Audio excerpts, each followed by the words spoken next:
Hello good afternoon friends. Last class में हम contract costing cover up कर रहे थे और कॉन्ट्रैक्ट कॉस्टिंग में मैंने बताया था अभी तक क्या पॉइंट डिस्कस कर लिए कि ये मोर देन 1 ईयर के कॉन्ट्रैक्ट है। डेबिट साइड में हम इसके क्या लिखेंगे, एक्सपेंस। क्रेडिट साइड में हम इसका कैरी डाउन। उससे आता है cost of contract to date. उस cost of contract to date के लिए क्योंकि काम कंप्लीट नहीं हुआ, फिर हमने क्या बोला था, वर्क इन प्रोग्रेस लिखेंगे और उससे WIP के बाद क्या लिखते हैं बोलो, वैल्यू ऑफ वर्क सर्टिफाइड, कितना काम हो चुका है, और कॉस्ट ऑफ वर्क अनसर्टिफाइड। उससे आएगा नोशनल प्रॉफिट या आएगा नोशनल लॉस। और उस नोशनल प्रॉफिट या नोशनल लॉस का कितना पार्ट P&L अकाउंट में लेके जाएं, उसके लिए हमने अलग अलग ओपिनियन बोले कि अगर हमारे को एग्जामिनर बता देगा कि हमें कितना पार्ट P&L में लेके जाना है और कितने पार्ट के लिए मुझे रिजर्व रखना है, ठीक है। अगर लेस देन 25% हुआ है तो P&L में कुछ नहीं लेके जाएंगे, और अगर 25% और मोर हो चुका है बट 50% से कम है तो हमारा फॉर्मूला होता है 1/3 of notional profit into cash received upon work certified. और अगर 50% और मोर हो गया है तो 1/3 की जगह फॉर्मूला हो जाएगा 2/3 of notional profit into cash received upon work certified. पक्का, ठीक है। तो लास्ट जो हमने क्वेश्चंस हैं कौन सा करा था, सेकंड किया था, बिल्कुल ठीक है। सेकंड क्वेश्चन हमने कर लिया था। अगर जिन्होंने भी क्लास मिस करी हुई है वो प्लीज ये बात ध्यान रखो, एक बारी क्लास का पहले बैकअप देखो उसके बाद, ठीक है ना। चलो थर्ड क्वेश्चन मैं आपके साथ रीड कर रहा हूं, इसको मैंने आपको कहा था एक बार ट्राई करेंगे। थर्ड क्वेश्चन अब स्टार्ट कर रहा हूं।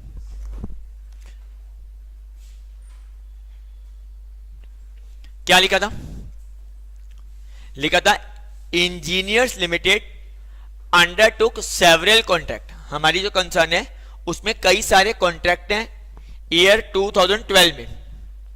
The following information relate to contract number 107। जो हमारा कॉन्ट्रैक्ट 107 है उसकी इंफॉर्मेशन मैं आपको बता रहा हूं। क्या है, direct material, direct wages, stores issued, ये सारे एक्सपेंस हैं तो कहां पर आएंगे, डेबिट साइड में लिखते आएंगे। उसके बाद लूज टूल्स इशूड, ट्रैक्टर के एक्सपेंस और अदर डायरेक्ट चार्जेस भी गिवन है। आगे की लाइन को जरा ध्यान से पढ़ना, ये क्या था, कॉन्ट्रैक्ट क्या लिखा है, टुक 13 वीक्स टू इट्स कंप्लीशन। क्या लाइन का मतलब हुआ, क्या मतलब हुआ इस लाइन का, इसका मतलब हुआ कि हमारा कॉन्ट्रैक्ट कंप्लीट हो चुका है। टुक लिखा हुआ है, इसका मतलब इस कॉन्ट्रैक्ट ने इतना टाइम लिया, ठीक है। तो ये क्वेश्चन जो है क्या बता रहा है, अभी तक तो हम दो क्वेश्चन कर रहे थे कि हमारा कॉन्ट्रैक्ट इनकम्प्लीट था, बट यहां पर क्या आ गया, कॉन्ट्रैक्ट टुक। भाई इतनी सी वर्ड का आपका हिंट है, कॉन्ट्रैक्ट ने कंप्लीट कर लिया है 13 वीक्स अपने कंप्लीशन में। चलो देखेंगे इससे क्या इंपैक्ट आएगा। The value of loose tools and stores return, बाद में जब काम खत्म हो गया तो इतने का गुड्स रिटर्न कर दिए। प्लांट 16,000 की रिटर्न करी है आफ्टर चार्जिंग 20% डेप्रिसिएशन। मतलब 16,000 की क्या कर रहा था, प्लांट रिटर्न करी है जिसपे 20% डेप्रिसिएशन लगाया हुआ है, ठीक है। अब दो ऑप्शन है, मैंने क्या बताया था, या तो प्लांट रिटर्न यहां पे लिखो 16,000 जो क्लोजिंग बैलेंस है, और यहां पे लिखो प्लांट का ओपनिंग बैलेंस, या दूसरा तरीका क्या बताया था, सिर्फ प्लांट का डेप्रिसिएशन लिख दो। हाँ यही बताया था लास्ट क्लास में कि किसी का भी या तो हम क्या करेंगे, ओपनिंग और क्लोजिंग बैलेंस लिख दो, या उसका नेट इंपैक्ट कितना आ रहा है सिर्फ डेप्रिसिएशन लिख दो। इधर देखो जरा से एग्जांपल के लिए, अभी मैं नहीं पता क्या होगा, एग्जांपल के लिए प्लांट का जो रिटर्न है 16,000 है और प्लांट का ओपनिंग बैलेंस जो मैं फाइंड करूंगा वो 20 हो सपोज, तो तुम क्या लिखोगे, प्लांट इशूड कितना 20 और प्लांट रिटर्न 16, नेट इंपैक्ट 4,000 का डेप्रिसिएशन ही तो है।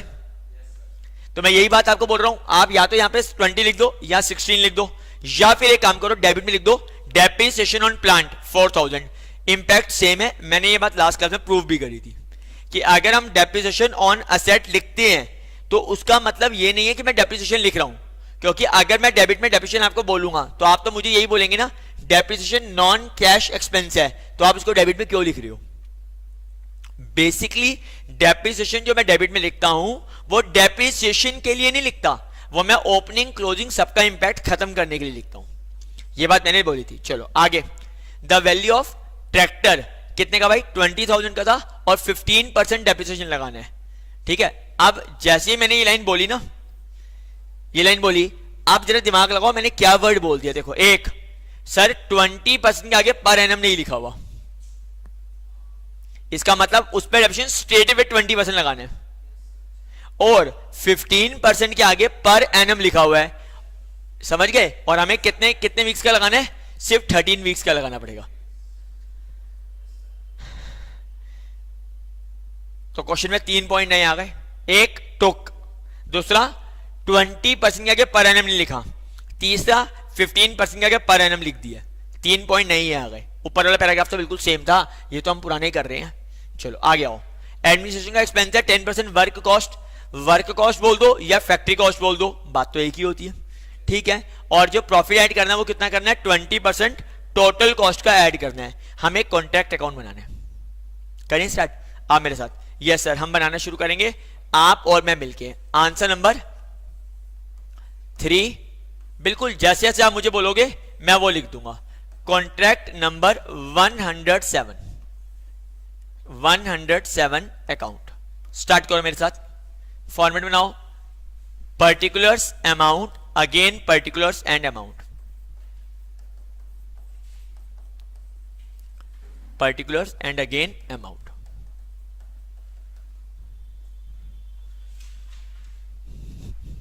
ध्यान से देखो,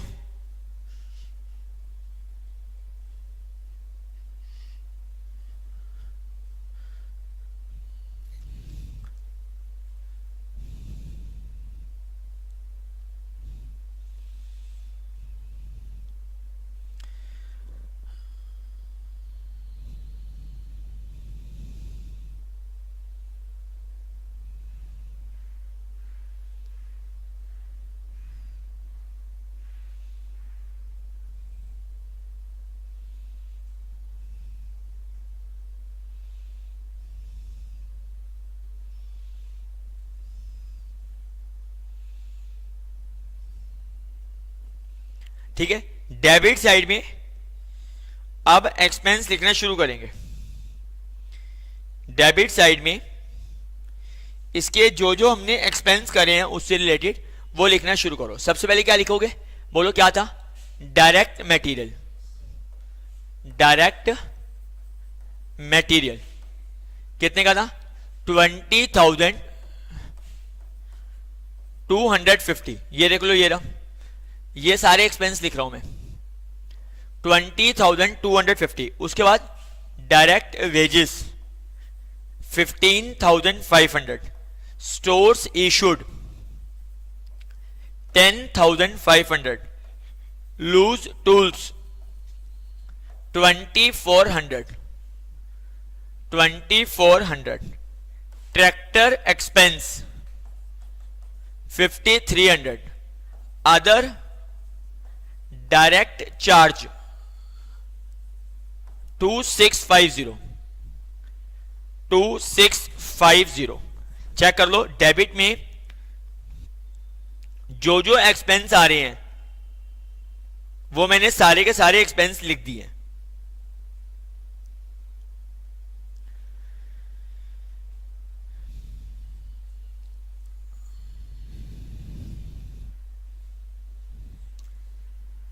ठीक है, उसके बाद चेक करो, उसने बोला था जो loose tools and store return करे थे, स्टोर्स रिटर्न कितने के करे थे, चेक करना। ये देखो 200 एंड 3,000, 200 और 3,000 के ये रिटर्न कर दिए, कैरी डाउन।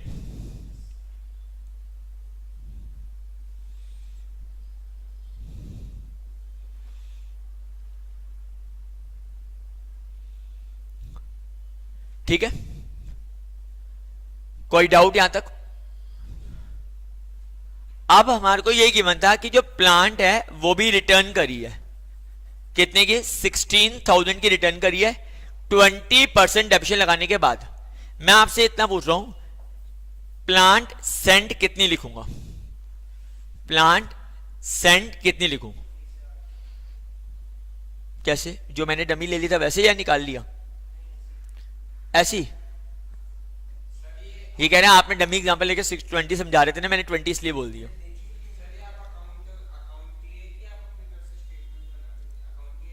हाँ, कॉन्ट्रैक्ट अकाउंट बनाने।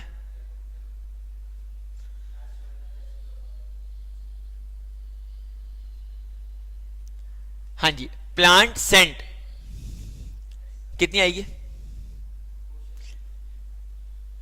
प्लांट का सेंट कितना लिखूं? सोचो।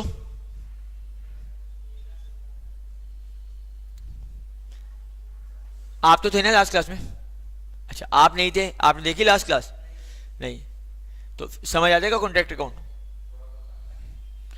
ऐसे अगर बिना क्लास मिस करे हुए आओगे, चैप्टर की 3rd क्लास है, पहले जब तक 2 क्लासेस नहीं देखोगे तो ये तो दिक्कत देगा ना। अब आज को होमवर्क पता क्या है, फिर 3 क्लास हो जाएंगी ना आज को मिला के, तो तीनों क्लासेस देख के आना नेक्स्ट क्लास से पहले। आज 3rd क्लास है कॉन्ट्रैक्ट की। चलो, अब मुझे एक बात बताओ, इधर देखे देखे देखे, अगर मैंने एज्यूम किया एक्स की मैंने शुरू में भेजी थी और तूने 20% डेप्शन लगा दिया और वो कितनी थी? 16,000। तो x माइनस 20% कितना होता है? 80%। 80% से डिवाइड कर लो, 20,000 ही आ रहा है। ये तो बाई चांस आ रहा है। अच्छा, या एक और, रुको रुको रुको, 16,000 अगर 20% डेप्शन लगाने के बाद है तो आप मुझे ये भी तो बता सकते हो ये 80% को शो कर रहा है। जैसे मर्जी समझ लो, सब भी 20 आ रहा है। तो दोबारा बोल रहा हूं, या तो मन में x एज्यूम कर लो, x में 20% डेप्शन लगाया है तो वैसे सोच लो, या फिर आप 16,000 80% को शो कर रहा है। ठीक है, अब इधर रुको रुको रुको, जल्दी नहीं। प्लांट के बाद एक और था, ठीक है, एक और चीज थी जो ट्रैक्टर की। इधर आओ, ट्रैक्टर का सेंट गिवन था। ट्रैक्टर जो भेजा था वो कितने का था? 20,000। और इधर देखो, ट्रैक्टर का क्लोजिंग बैलेंस लिखना पड़ेगा। ट्रैक्टर जो रिटर्न करी है 20,000 में कितने परसेंट डेप्शन लगाना था? 15%। और याद रखना 13 वीक्स का, 13 बाय 52 वीक्स होते हैं ना, तो उससे निकालेंगे। तो 20,000 पे 15% 13 वीक्स का डेप्शन लगा के माइनस कर दो, या डेबिट और क्रेडिट ना लिखकर सिर्फ डेप्शन लिख दो, बात तो वही आ रही है। ठीक है, तो ये आ जाएगा 19,250। चलो एक बार इधर चेक करना, इधर आओ चेक करो। देखो, मैंने डायरेक्ट मटेरियल लिख दिया, डायरेक्ट वेजेस लिख दिया, स्टोर इश्यूज लिख दिया, लूज टूल्स लिख दिया, ट्रैक्टर एक्सपेंस लिख दिया, अदर लिख दिया। ठीक है, इसके अलावा रिटर्न लिख दिया, इसका डेप्शन भी लिख दिया, इसका डेप्शन भी लिख दिया, चेक कर लो। ठीक है, यहां तक कोई दिक्कत? पक्का? पहले यहां तक के पार्ट को नोट करो, फिर आगे बढ़ते हैं। पहले आप यहां तक के पॉइंट को एक बार नोट करो। डेबिट और क्रेडिट में यहां तक के पॉइंट नोट कर लो।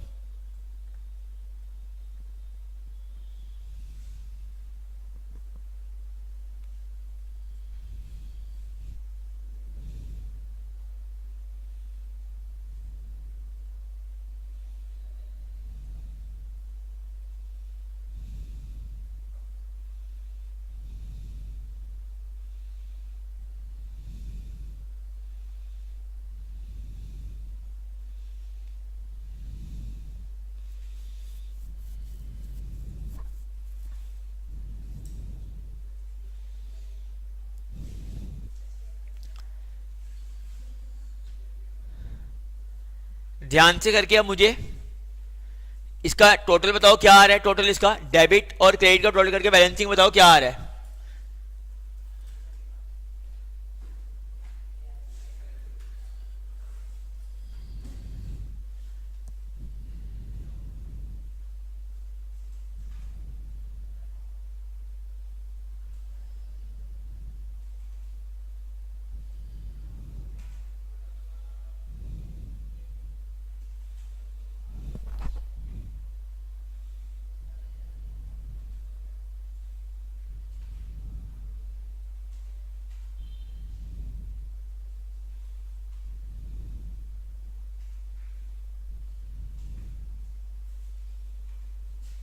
मुझे डेबिट और क्रेडिट का टोटल करके बैलेंसिंग बताओ क्या आ रहा है।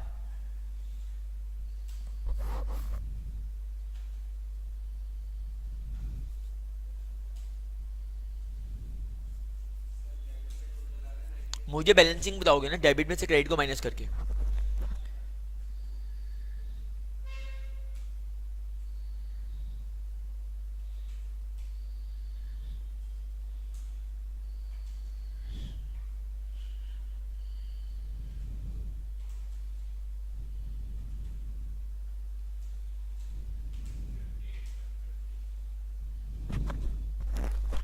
$58,000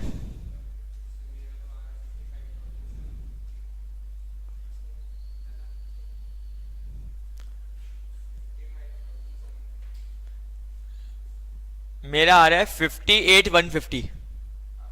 हाँ 58,150। अगर नहीं आ रहा तो ये सब चीजें करिए ना ऐड, तो एक बार मैच करो फिर। आपका ये 58,150 आना चाहिए यहां पर, पहले ये चेक करो।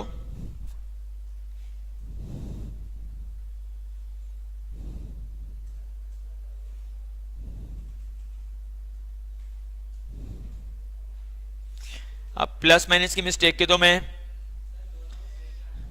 तो आप एक बारी प्लस माइनस चेक करो फिर।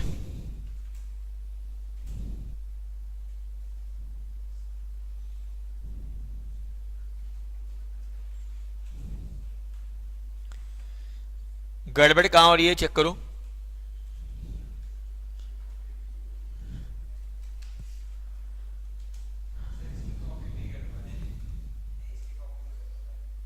आपने करा, अपने से आ गया।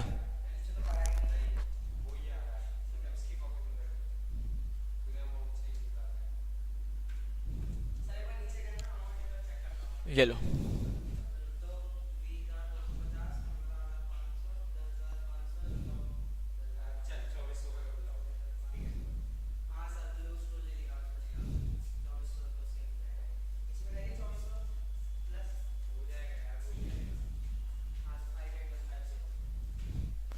अब क्योंकि ये देखो उसने आपको क्या बोला था कि हमारे जो एडमिन के एक्सपेंस है वो 10% वर्क कॉस्ट का है, तो मैं इसको क्या बोलूंगा, इधर देखो मैं लिखूंगा ये वर्क कॉस्ट आई है। ये क्या आ गई, वर्क कॉस्ट। और सुनो ये वर्क कॉस्ट यहां पर जाएगी 58,150। एक मिनट जरा नोट मत करो, ये आ गया। अब इसमें एडमिन के जो हैं वो उसने क्या बोला था, and other expense 10% work cost का, यही बोला था ना। तो इसका 10% निकालो, 5815 आ गया, 5815। अब क्योंकि कॉन्ट्रैक्ट क्या था बताना रहा, कॉन्ट्रैक्ट कंप्लीट हो चुका था, इसलिए WIP तो लिखूंगा नहीं। अगर काम इनकम्प्लीट होता है तो हम क्या लिखते हैं, WIP। अब तो काम पूरा हो चुका है इसलिए क्या लिखना पड़ेगा, पूरा। Cost of contract to date, जो अभी हमारी कॉन्ट्रैक्ट कॉस्ट आई है वो कितनी आई है, 69, कितना आ रहा था, 63,965। चेक करके देखो, ये आ गया 63,965 की आपकी आई है कॉस्ट।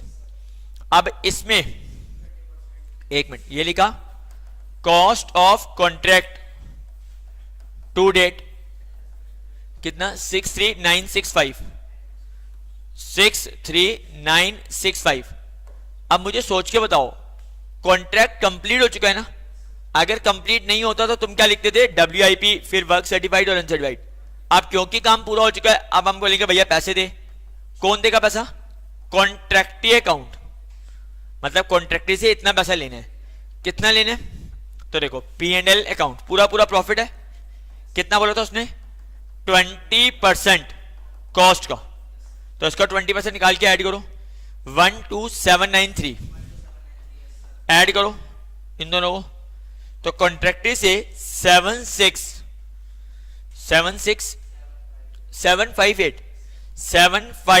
यही है कॉन्ट्रैक्टी अकाउंट। तो एक बात जरा ध्यान सुनो, काम पूरा हो चुका है इसीलिए WIP नहीं लिख रहा।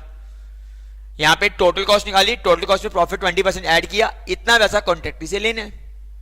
अगर काम कंप्लीट नहीं होता तो हमने सीखा था कि कुछ पार्ट P&L में गिराएंगे और कुछ पार्ट एज ए रिजर्व रखेंगे। क्लियर है, करेंगे इसको नोट।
ठीक है,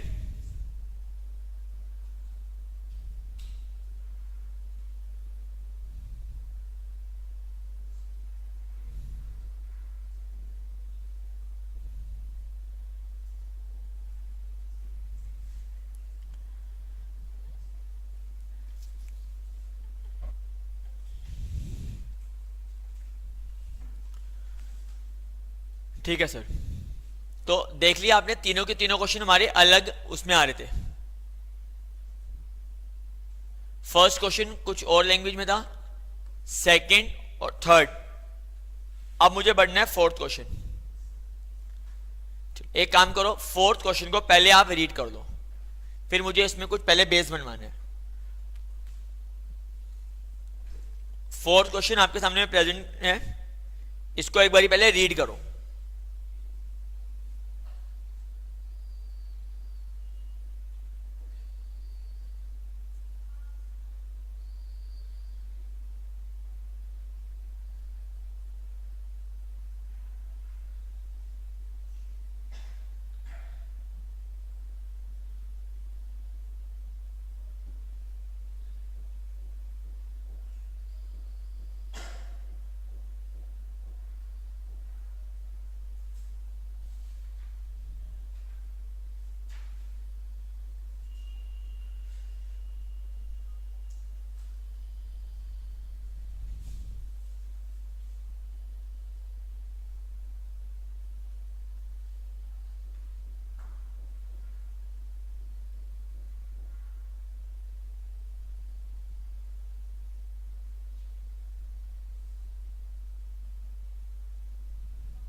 चलो, अब फोर्थ क्वेश्चन को करवाने से पहले जरा आप एक बारी पहले मेरी बात को समझो, कुछ मुझे बातें करनी है।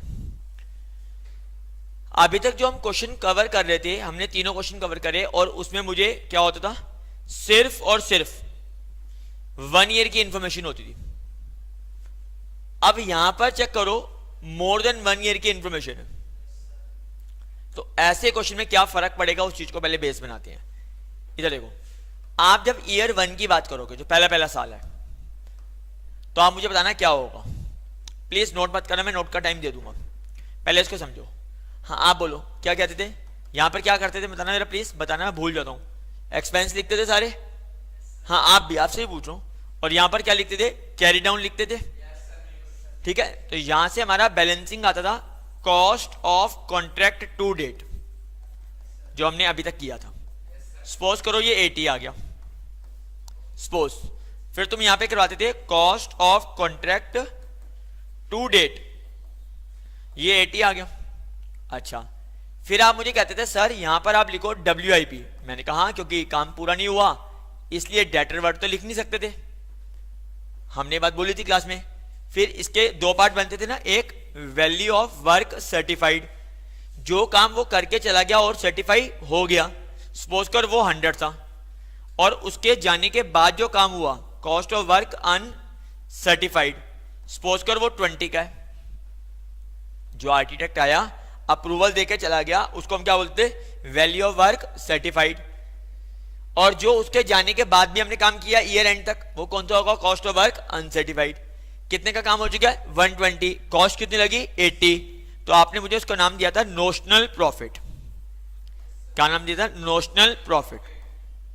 अगर इधर आता तो नोशनल लॉस आया था, अगर तो नोशनल का मतलब होता है पार्ट, तो पार्टली प्रॉफिट है पार्टली लॉस। अगर तो नोशनल लॉस आया तो तुम कहते थे सारा का सारा P&L में ले जाओ।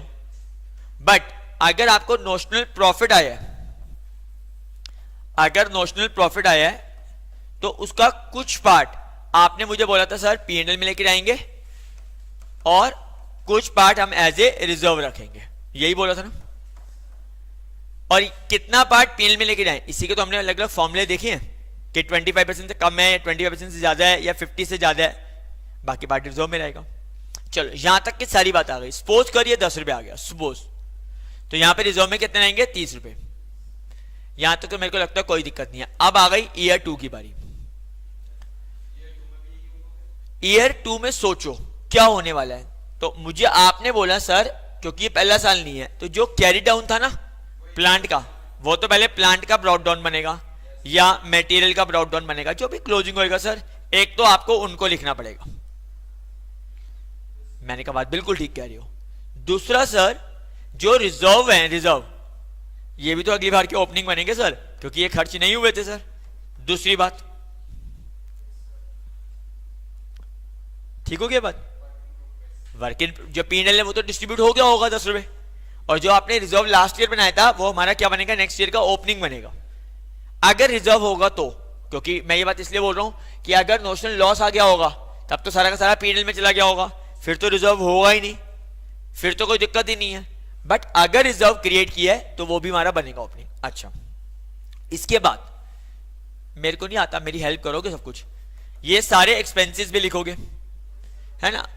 अब मुझे एक बात सोच के बता, cost of contract to date ना निकालकर मैं सीधा लिख देता हूं WIP, क्योंकि तुम कॉस्ट लिखते हो फिर वो डेबिट लिखते हो, बात तो WIP तो आएगा ही आएगा ना। मैं सीधा WIP लिखता हूं। तो WIP के दो पार्ट कौन कौन से होते थे? WIP के दो पार्ट, एक वैल्यू ऑफ वर्क सर्टिफाइड, ठीक है, और दूसरा क्या होता था, कॉस्ट ऑफ वर्क अनसर्टिफाइड। बिल्कुल याद आ गया सर हमारे को।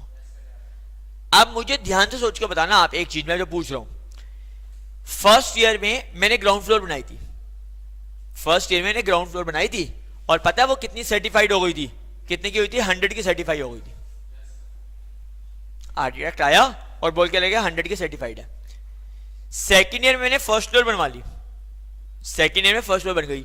जब सेकेंड फ्लोर में ईयर में एंड में आर्किटेक्ट आके साइन करके जाएगा तो वो क्या बोलेगा, फर्स्ट फ्लोर बन गई है, या ये बोलेगा ग्राउंड और फर्स्ट दोनों बन गई है? सोच के बताओ, सोच के बताओ ना।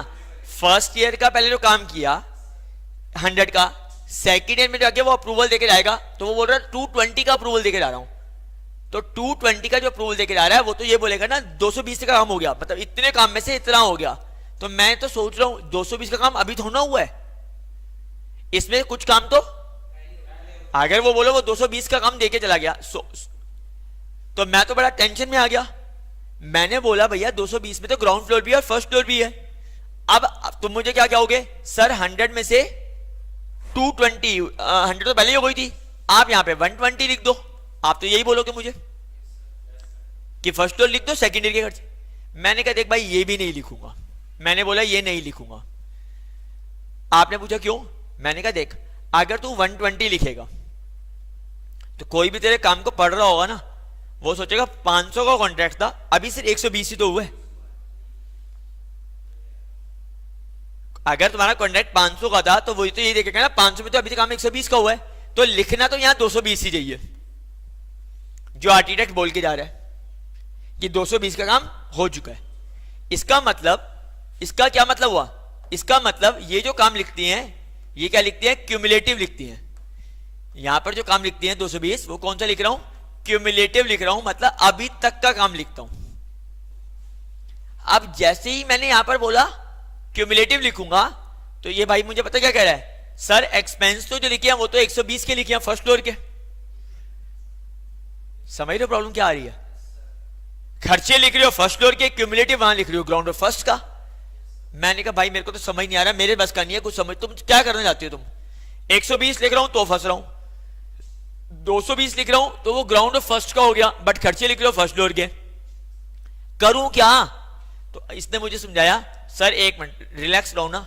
मैंने कहा बोलो आप चाहते क्या हो?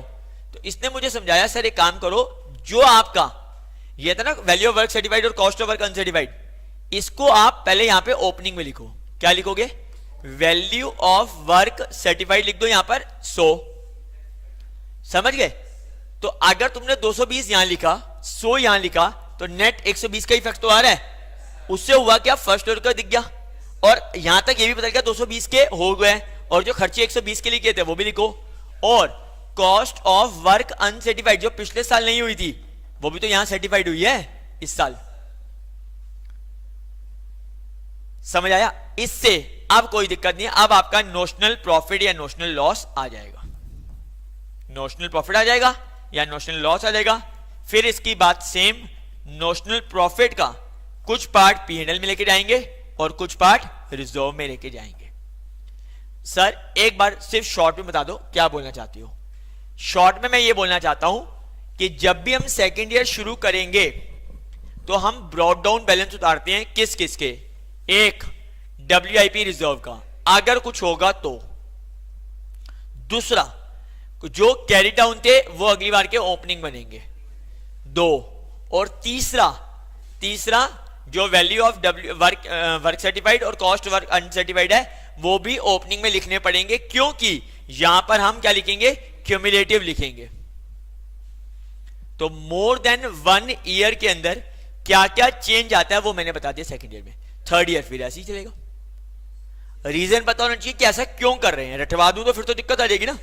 तो WIP रिजर्व हमारा रिजर्व है इसलिए आ रहा है, ओपनिंग तो लिखना ही लिखना था क्योंकि क्लोजिंग का है ओपनिंग, और जो वैल्यू वर्क सर्टिफाइड और कॉस्ट वर्क का डेबिट में इसलिए लिखते हैं क्योंकि यहाँ पे क्यूमुलेटिव लिखना होता है, उसका भी रीजन मैंने बता दिया। पक्का? तो अब हेडिंग डालो, when more than 1 year, when more than 1 year information given,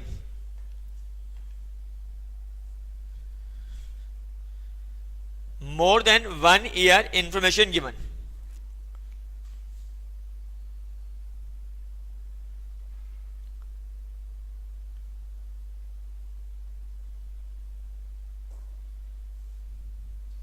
clear? आप एक बार ये इसको नोट कर लो, एक बार इसको नोट कर लो फिर आगे बढ़ते हैं।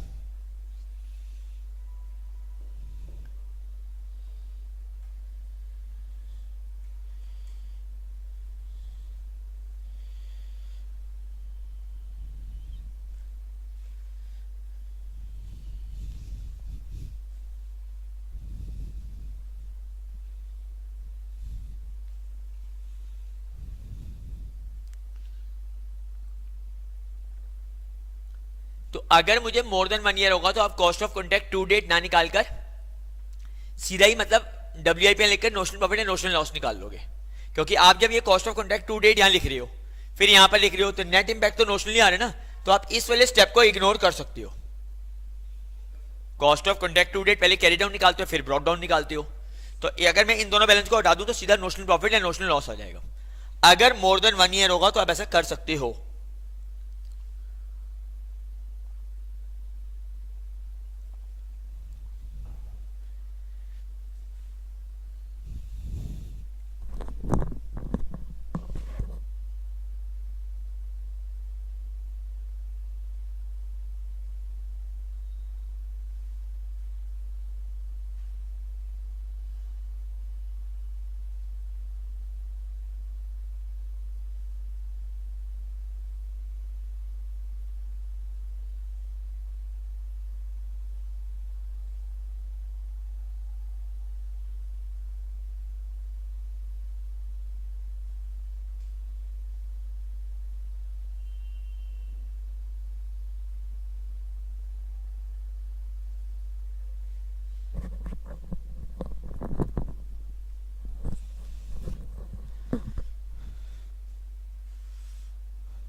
डन।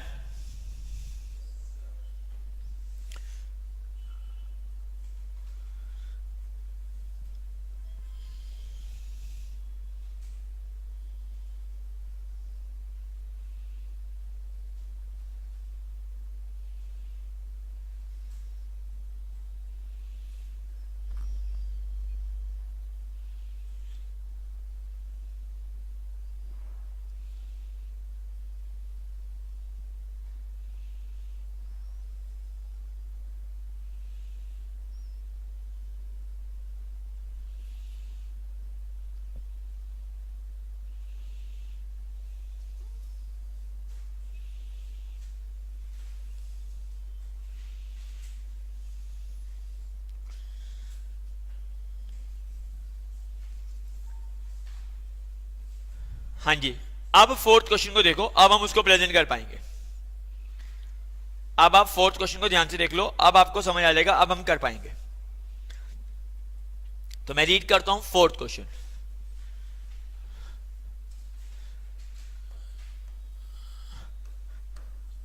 आंसर नंबर 4 क्या लिखा है, देखो कॉन्ट्रैक्ट कितने का था, जल्दी बोलो। 80 लाख का, 3 इयर्स में। मटेरियल गिवन है, वेजेस गिवन है, कार्टेज गिवन है, अदर एक्सपेंस गिवन है, और ध्यान से देखो वर्क सर्टिफाइड का क्या गिवन है, क्यूमुलेटिव गिवन है वर्क सर्टिफाइड, और ये वर्क अनसर्टिफाइड भी गिवन है। मतलब पहले ईयर में 18 लाख का काम हुआ, सेकेंड ईयर में 60 लाख तक का काम हो गया है, और थर्ड ईयर में 80 लाख तक का काम हो गया है। प्लांट थी 2 लाख की, जो हमने शुरू में भेजी थी, 25% WDV में से डेप्शन लगाना है, और कॉन्ट्रैक्ट 80% काम के लिए पेमेंट कर देता है, बाकी जब काम पूरा होगा तब तो फुल एंड फाइनल पेमेंट करेगा ही करेगा। ठीक है, उसके बाद आपको कॉन्ट्रैक्ट अकाउंट बनाना है, और कॉन्ट्रैक्ट का अकाउंट बनाना है 3 साल का। ठीक है, चलो सर सबसे पहले कॉन्ट्रैक्ट अकाउंट, ठीक है, particulars, amount, again particulars and amount in rupee.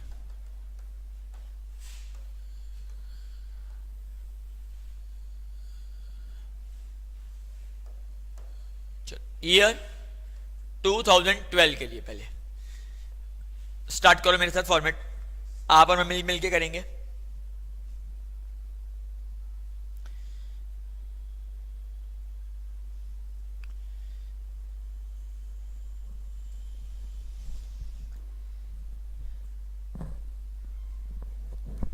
To 2012 जो एक्सपेंस गिवन है उन सबको डेबिट में लिखते जाओ, जो एक्सपेंस गिवन है उन सबको डेबिट में लिखो।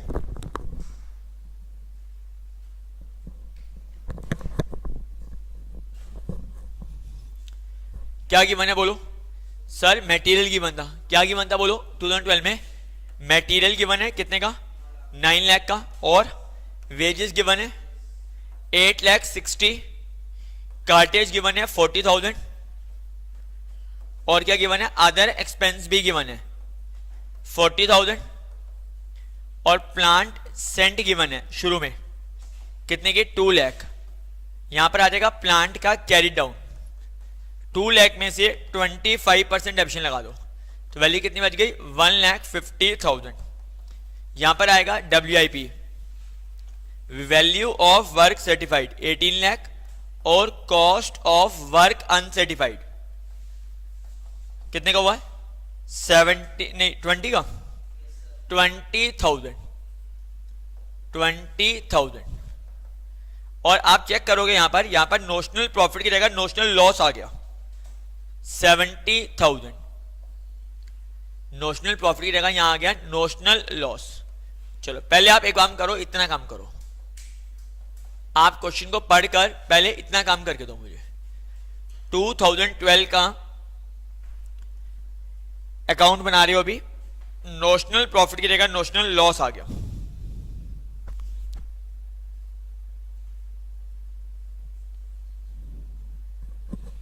क्वेश्चन आपके सामने है, ध्यान से पुट करना वैल्यू को।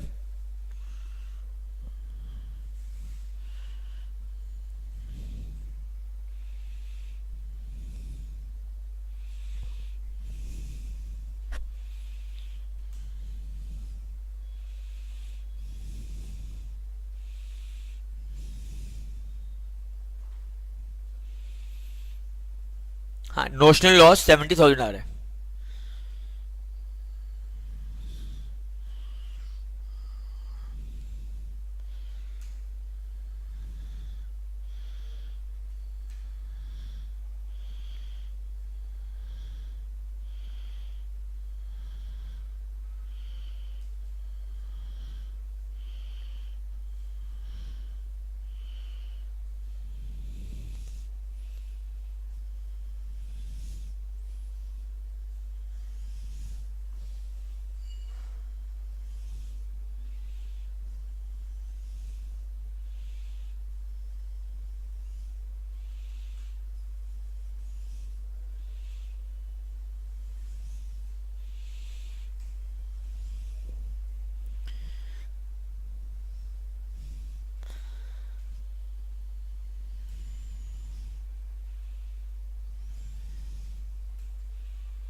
क्लियर?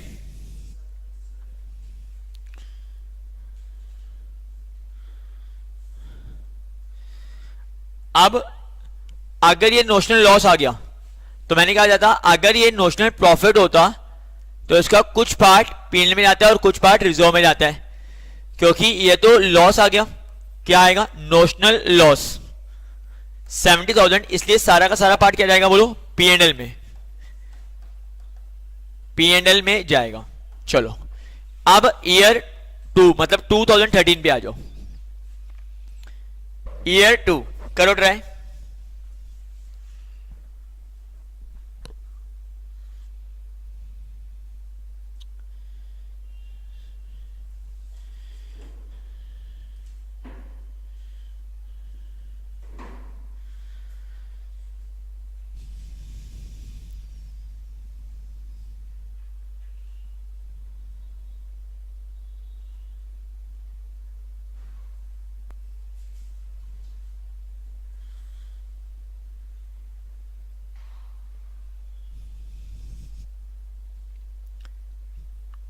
करें 2013 में।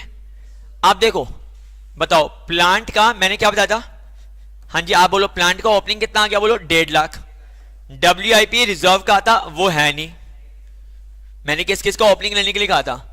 चेक करके देखो, प्लांट का, WIP रिजर्व का, उसके बाद क्या लिखेंगे? WIP value of work certified लिखो, कितना था? 18 लाख। और कॉस्ट ऑफ वर्क अनसर्टिफाइड था, कॉस्ट ऑफ वर्क अनसर्टिफाइड कि 20,000 थे, 20,000। उसके बाद सारे एक्सपेंस लिखो, शुरू करो, कोशिश करो।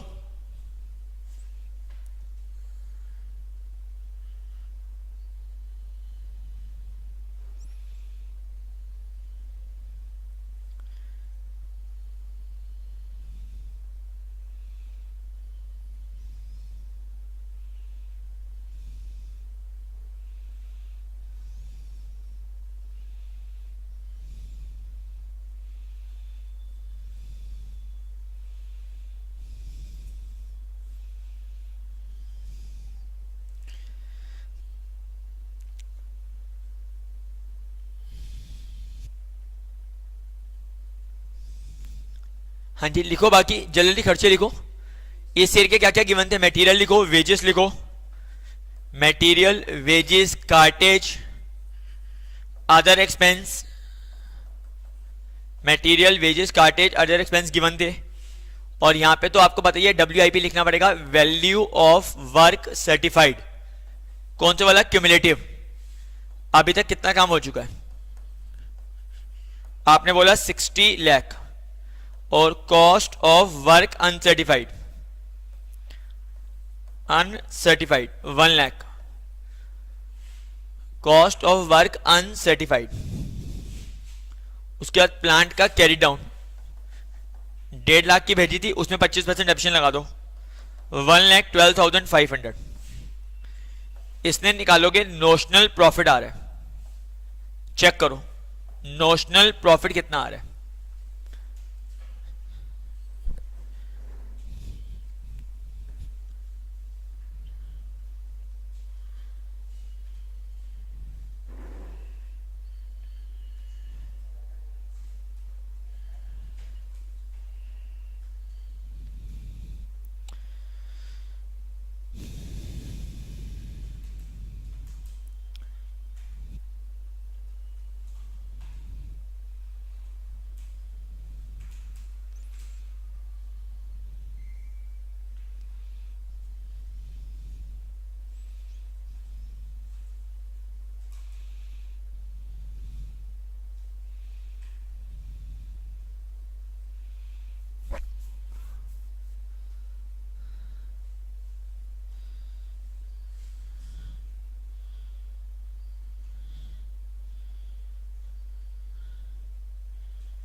कितना आ रहा है चेक करो।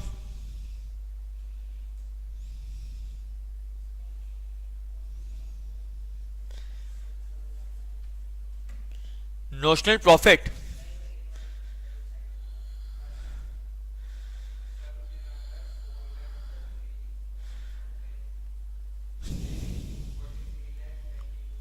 नोशनल प्रॉफिट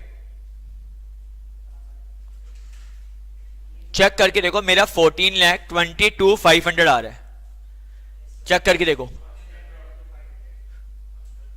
हाँ जी, मैच करके देखो, नोशनल प्रॉफिट आएगा ना, क्रेडिट साइड ज्यादा है डेबिट साइड से, तो नोशनल प्रॉफिट 14,22,500 आ रहा है। नहीं आ रहा तो डिजिट मैच करो।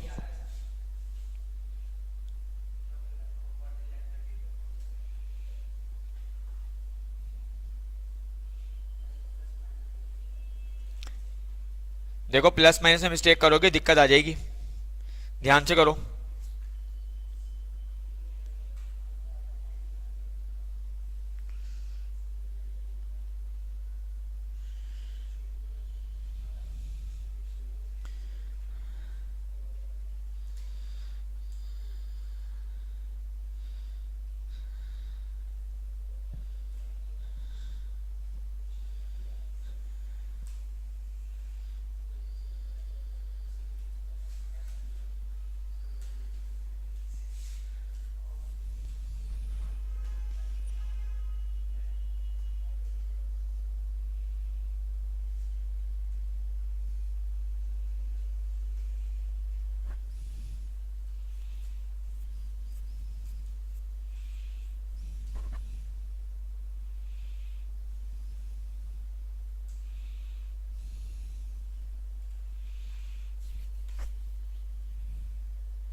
आपका आ गया 14,22,500।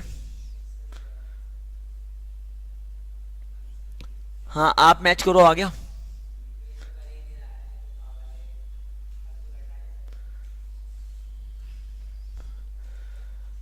$14,22,500। अब अगर ये नोशनल प्रॉफिट आ चुका है तो इसका कुछ पार्ट क्या होगा बोलो, पीएनएल में आएगा। नोशनल प्रॉफिट 14,22,500 कुछ पार्ट पीएनएल में जाएगा और बाकी पार्ट रिजर्व में रहेगा। इसके लिए मुझे वर्किंग नोट बनाना पड़ेगा। चलो देखते हैं अभी, क्योंकि नोशनल प्रॉफिट आया है इसलिए कुछ पार्ट पीएनएल में, बाकी पार्ट रिजर्व।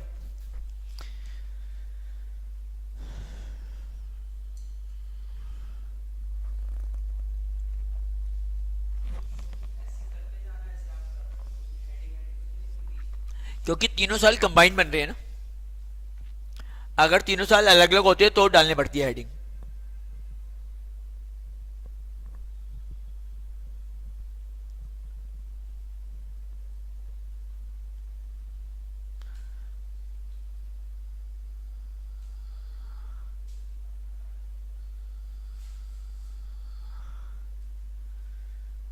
हाँ जी, कर लिया नोट यहां तक।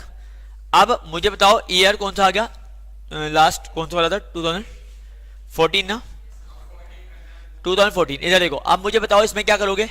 एक तो WIP रिजर्व लिखेंगे जो भी आएगा अभी, ठीक है। उसके बाद क्या लिखोगे, प्लांट का ओपनिंग लिखोगे, वो आया था 1,12,500। उसके बाद यहां पे लिखना पड़ेगा वैल्यू ऑफ वर्क सर्टिफाइड, तुम्हारी थी 60 लाख, और cost of work uncertified 1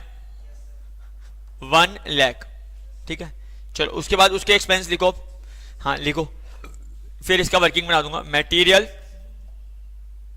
wages, cartridge और क्या था, अदर एक्सपेंस। उसके बाद यहां आ जाएगा प्लांट रिटर्न, क्योंकि लास्ट ईयर था 1,12,500 माइनस 25%, 8,4,375। और अब ध्यान रखना, अब तो यहां पर पूरा आ जाएगा ना काम, लास्ट है कॉन्ट्रैक्टी अकाउंट 80 लाख, तो इससे पीएनएल निकाल लेंगे क्योंकि ये आखिरी साल है, ठीक है। अब एक मिनट के लिए यहां ध्यान दो, पहले उसका वर्किंग नोट बना दूं, वो जो बनाना था सेकेंड ईयर का। Working note, calculation of amount to be transferred to P&L account in 2013। पहले निकालना पड़ता है परसेंटेज कंप्लीशन, कितना काम कंप्लीट हो चुका है।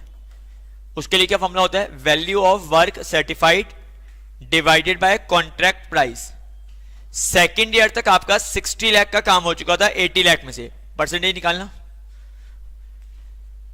60 लाख काम हो चुका है 80 लाख में से सेकेंड ईयर में, तो आपका कितने परसेंट आ रहा है,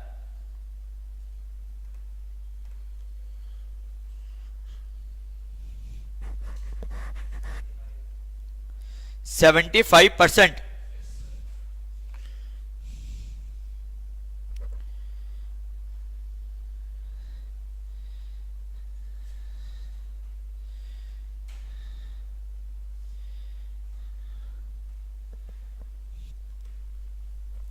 आपने मुझे बोला 75%, और अगर 75% हो चुका है तो फॉर्मूला क्या बनता है, 2/3 ऑफ नोशनल प्रॉफिट 50% और मोर है ना, into cash received upon work certified. 50% और मोर है तो इसलिए क्या हो जाएगा, 2/3 of notional profit into cash received upon work certified. तो 2/3 ऑफ उस ईयर का नोशनल प्रॉफिट कितना आया था, आपने मुझे बताया था ना, उसका नोशनल प्रॉफिट कितना आया था सेकेंड ईयर का, 14,22,500, और कैश जो मिलेगी 80% मिलेगी, उसने कहा था जितना भी वर्क सर्टिफाइड होगा, जितना वर्क सर्टिफाइड होगा,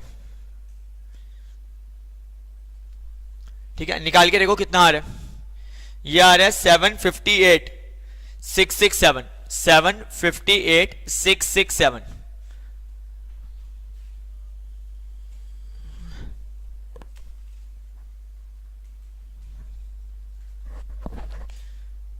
ठीक है, तो पहले एक बार ये वर्किंग नोट नोट करो, पहले आप ये वाला वर्किंग नोट नोट करो, फिर बात करेंगे पीएनएल में कितना लेके जाएं।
Two third of notional profit into cash received upon work certified.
हाँ जी, आ गया ये।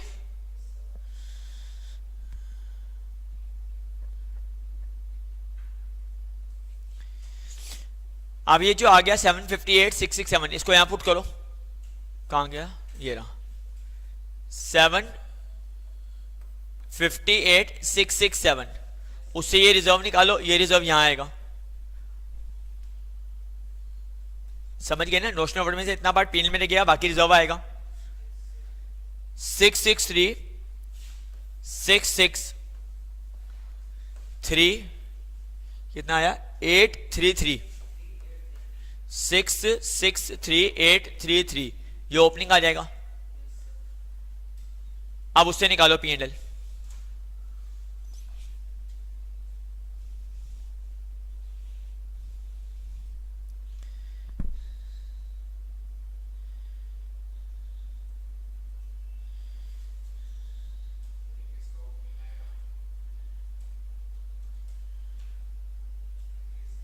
WIP रिजर्व,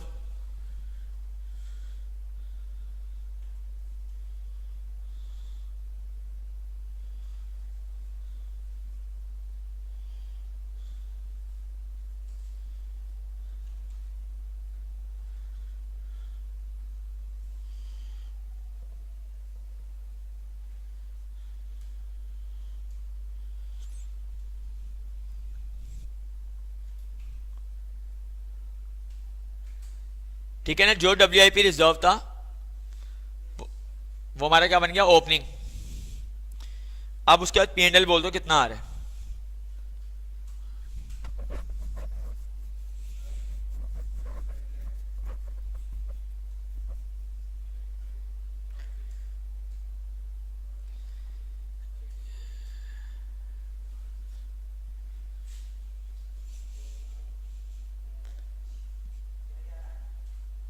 थर्ड ईयर में कॉन्ट्रैक्ट पूरा हो गया ना।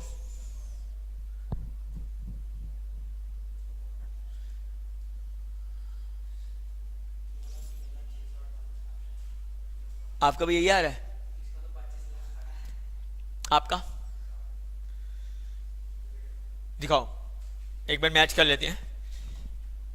ये आपका था WIP में 663,833 प्लस 84,375 प्लस 80 लाख, या हाँ जी, ये आपका आ रहा है टोटल 87, कितना आ रहा था 8748,208।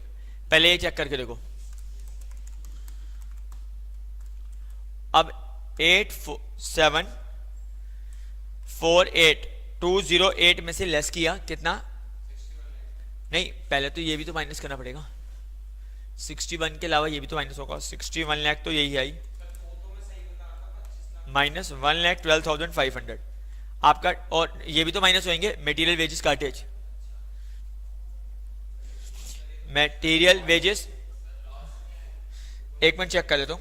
मटेरियल वेजेस काटे, मटेरियल कितने का था? 12 लाख का, 12 लाख का, फिर 10 लाख का वेजेस, और उसके बाद 1,32,000, 203,708, 203,708 चेक करके देखो। ये तो P&L आ गया ना, अब तो काम पूरा हो गया। अब ये काम पूरा हो चुका। तो अभी हमने क्या किया कि अगर हमारा कॉन्ट्रैक्ट मोर देन 1 ईयर होता है तो उसमें हम कैसे कैसे कंप्लीट करते हैं वो पॉइंट को डिस्कस किया है।